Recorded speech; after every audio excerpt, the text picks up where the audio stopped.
Mr. Men, Little Miss, Talent Show. Mr. Nosy was walking down a lane near his house when he saw something curious on the other side of the hedge. It was a pair of feet. Being the nosy fellow he was, he took a peek over the hedge. On the other side of the hedge was Little Miss Curious, doing a one-handed handstand. "That's clever," said Mr. Nosy. "I bet you can't do this." With which Mr. Nosy did a nose stand, not something you see every day. "Wow!" exclaimed Little Miss Curious. "That's quite a talent." "We're all full of surprises," said Mr. Nosy. "I know," said Little Miss Curious. "I'd love to find out what everyone's hidden talents are." "So would I," said Mr. Nosy eagerly. "We could sneak round and look through people's windows." "I'm not sure that's a very good idea," said Little Miss Curious. "But we could hold a talent show and invite everyone to reveal their hidden talents." "I guess we could do that instead," said Mr. Nosy, looking a little disappointed. But he soon cheered up when they started organizing the show. The prospect of a talent show created a lot of excitement, and everyone rushed around helping to get ready for it. Little Miss Stubborn arrived with a red hooter and an enormous box. "I will honk the hooter to eliminate acts and release the stars for the winner," she explained. "But it's not a contest," said Little Miss Sunshine. "There won't be a winner or a loser. It's just a show to show off everyone's talents." Everybody was as curious as Little Miss Curious to see what hidden talents their friends had. As it turned out, not all the talents were all that hidden. Mr. Greedy ate 15 hot dogs in 15 seconds. It was a very brief talent. Little Miss Whoops knocked over 15 pots of paint in 15 seconds, which was a very messy talent. And Mr. Clever had memorized a whole dictionary, which was clever, but very long-winded. Or it would have been, except for a very loud honking sound. It was Little Miss Stubborn and her hooter. She would not take no for an answer. The audience were secretly rather pleased with the interruption. You also won't be surprised to hear that Mr. Funny played the clown and Little Miss Twins were the perfect double act. Mr. Silly had a talent. It was something new to him. He had just learnt how to peel a banana. It was new to Mr. Silly because people in Nonsense Land don't peel their bananas. They eat them whole, peel and all. Bananas are not very popular in Nonsense Land.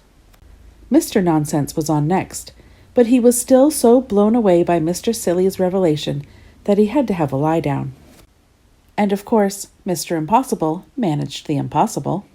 There were also some surprise talents. Mr. Grumpy stomped up onto the stage and scowled at the audience. He coughed to clear his throat, opened his mouth, and sang like a choir of angels. It was quite beautiful, and moved Little Miss Sunshine to tears. There were more surprises to come. Mr. Tickle could play the trombone, and Little Miss Naughty could tap dance on a skateboard. Mr. Strong could juggle. He juggled tennis balls, and cannonballs, and people. He even juggled fridges. Some of the contestants had trained their pets to do amazing things. Little Miss Bossy had trained her dog to jump through hoops. Mr. Dizzy and his Cleverland pig recited the alphabet together, although it was unclear who had trained who. And Little Miss Scary showed off her amazing dancing spiders. Little Miss Brave cycled across a tightrope above a tank of sharks. Mr. Noisy very loudly burped the national anthem, and Mr. Rude told rude jokes, very rude jokes. Luckily, Little Miss Stubborn's hooter came in handy again. There were some extraordinary talents. Mr. Bounce was fired from a cannon, and there were some mind-boggling talents. Little Miss Somersault proved she could balance on anything. Even Little Miss Shy got in on the act with her puppet show, not that anybody would have known it was her. Little Miss Fun and her dance group tumbled and twirled and twisted and spun around the stage. The last act of the night was Mr. Forgetful. Everyone waited in expectation as he stood under the spotlight. As the seconds ticked by, it became increasingly obvious that Mr. Forgetful had forgotten what he was supposed to do. How awkward! Poor Mr. Forgetful started to turn pink. Little Miss Stubborn reached for her hooter, but changed her mind and came to his rescue.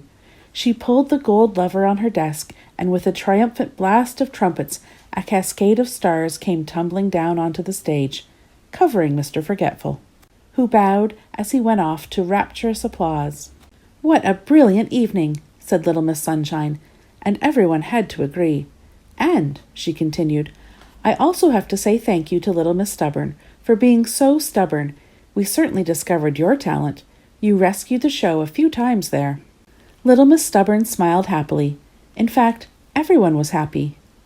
Well, not quite everyone. Little Miss Curious and Mr. Nosy's curiosity was not quite satisfied. They were desperate to know what Mr. Forgetful's talent was.